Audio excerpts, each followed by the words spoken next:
Following the Quad foreign ministers meeting in New Delhi, the four members, India, Australia, Japan and the United States, have agreed to jointly build a port in Fiji.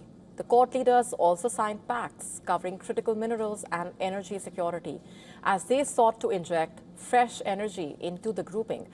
Indian External Affairs Minister, the US Secretary of State, Australian Foreign Minister and the Japanese Foreign Minister highlighted key areas of cooperation and regional priorities discussed during the talks held under India's chairmanship.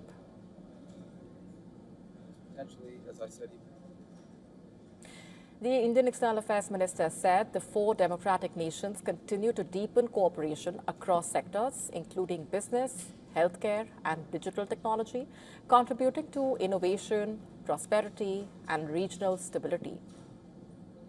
He also stressed that the Quad remains firmly committed to combating terrorism, underlining that there must be zero tolerance for terror and that countries facing terrorist attacks have the right to defend themselves. Our four nations are also market economies.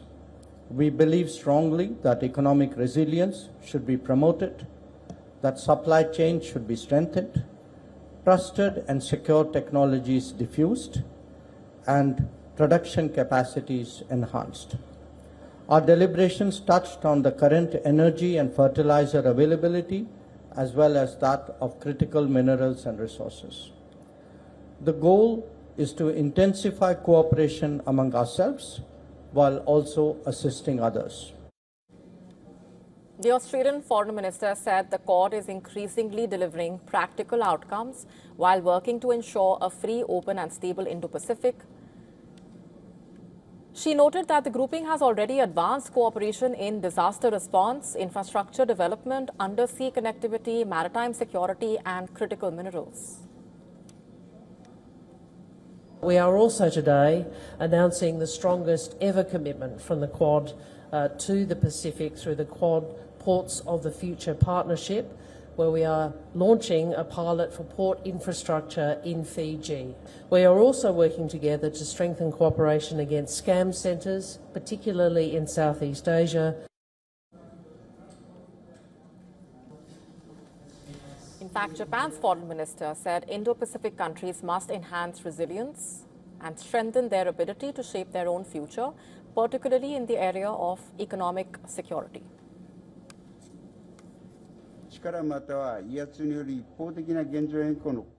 We were able to align our strategic perceptions on regional developments and agreed to strongly oppose attempts to unilaterally change the status quo by force or coercion. We shared deep concern over the export restrictions of critical minerals and others as well. Moreover, as the Iranian situation imposes enormous impact on Indo-Pacific region, energy supply viewpoint included, we confirmed the importance of diplomatic efforts in ensuring free and safe navigation in the Strait of Hormuz.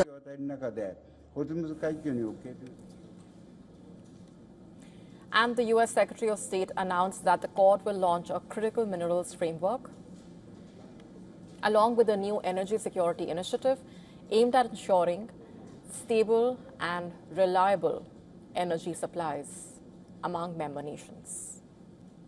On the issue of maritime security, there are two big announcements. The first is the launch of the Indo-Pacific Maritime Surveillance Corporation Initiative, which is going to leverage each of our country's maritime surveillance capabilities in the Indo-Pacific to enhance information sharing.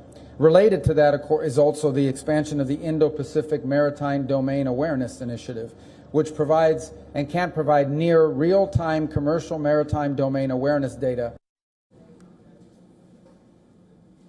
After the joint briefing by the Quad foreign ministers, China reacted to the developments at the summit. China said that cooperation between countries should contribute towards regional peace and stability. It added that the Quad must not target third parties.